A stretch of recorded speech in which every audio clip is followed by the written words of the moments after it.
idea of love in politics. The idea of love in politics. तो देखा आपने, इस तरह से राहुल गांधी ने अमेरिका जाकर मोहब्बत की दुकान खोली और उसके पक्ष में जबरदस्त बैटिंग की।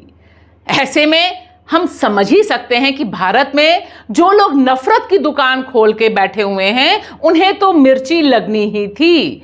और जिस तरह से उन्होंने राहुल गांधी पर हमला बोला वह बहुत स्वाभाविक है, क्योंकि उनका बुनियादी नेचर ही नफरत नफरत और नफरत है। लेकिन यहां पर अमेरिका जाकर राहुल गांधी जिस तरह से एक नया डिक्शन पैदा करते हैं, एक नई शब्दावली पैदा करते हैं, सिर्फ भारत की पॉलिटिक्स को ही नहीं, दुनिया भर की पॉलिटिक्स में प्रेम, सौहार्द, भाईचारे, बंधुत्व की बात करते हैं, वह एक बड़ा फलक है। Certainly for the first time in India, possibly for the first time in many countries, the idea of love in politics. And it's a strange thing because you look at the political discourse in most countries and you will never find the word love in that discourse. It just doesn't exist anywhere. You'll find hatred, you'll find anger, you'll find unfairness, you'll find corruption, you'll find all these words.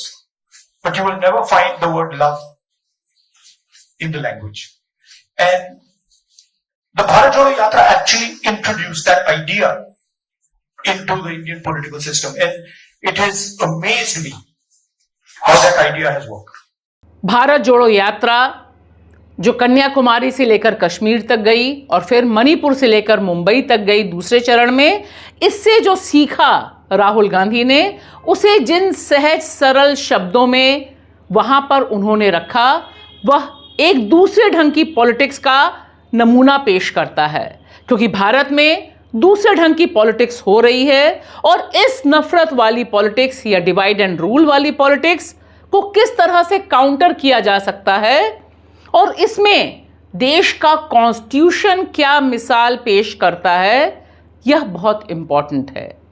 इस क्रम में जिस तरह से उन्होंने भारत के constitution, Bharat के संविधान को सीधे सीधे जोड़ा इंडियन डाइवर्सिटी से, यानी हमारे आपकी जो विविधता है, मैं कपड़े जो पहनती हूँ, मेरा जो धर्म है, आपका जो धर्म है, आपकी जो जाति है, आपका जो लिंग है, और सबसे बड़ी बात हमारा आपका खान पान, इसमें जो विविधता है भारत में, जो हमारी शक्ति है, इसके बारे में उन्होंने कहा कि दरअसल जो आधुनिक भारत बना है उसकी फाउंडेशन ही इंडियन कॉन्स्टिट्यूशन है।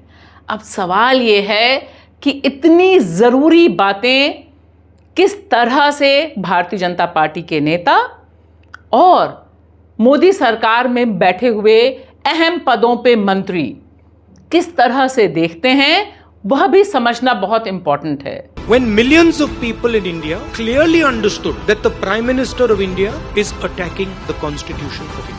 When I used to raise the Constitution like this, people understood what I was saying. What they understood was that anybody who is attacking the Constitution of India is also attacking our religious tradition. तो देखिए, राहुल गांधी ने जो कहा वो बहुत साफ दो टूक है कि दरअसल देश के कॉन्स्टिट्यूशन से ही जो धार्मिक विविधता है, अलग अलग धर्म को मानने वाले लोग यहाँ रहते हैं, उन्हें बराबरी मिलती है।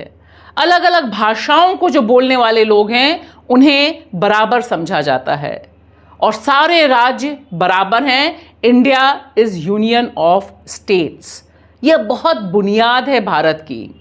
और साथ ही साथ जो एक पते की बात उन्होंने की है वह यह कि दरअसल आधुनिक भारत का जो निर्माण हुआ है, जो फाउंडेशन है, वह कॉन्स्टिट्यूशन ऑफ इंडिया है। लिहाजा यहां पर वह जाकर वही बैटिंग कर रहे हैं जो 2024 के लोकसभा चुनाव में वे चुनावी सभाओं में कॉन्स्टिट्यूशन को हाथ में लेकर सीधा सीधा मैसेज दे रहे थे। और इसी क्रम में जिस तरह से उन्होंने सीधे शब्दों में यह भी कहा कि कौन डरता है कॉन्स्टिट्यूशन से, और देश की जनता ने जो 2024 का जनादेश दिया है, वह किस तरह से उन लोगों के लिए खतरे की घंटी है जो देश के कॉन्स्टिट्यूशन को बदलकर दूसरे ढंग का विधान लागू करना चाहते हैं। In our constitution, it's clearly stated, India, that is Bharat, is a union of states, which means no state is superior to any other state. No religion is superior to any other religion. No language is superior to any other language. The RSS believes that India is one idea. We believe that India is a multiplicity of ideas.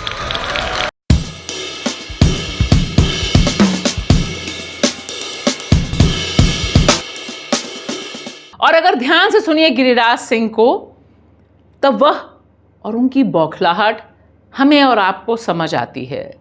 क्योंकि जब राहुल गांधी देश में हो या विदेश में हो, सीधे सीधे राष्ट्रीय स्वयंसेवक संघ यानी आरएसएस पर निशाना साधते हैं और कहते हैं कि राष्ट्रीय स्वयंसेवक संघ सिर्फ एक विचारधारा में विश्वास रखती है।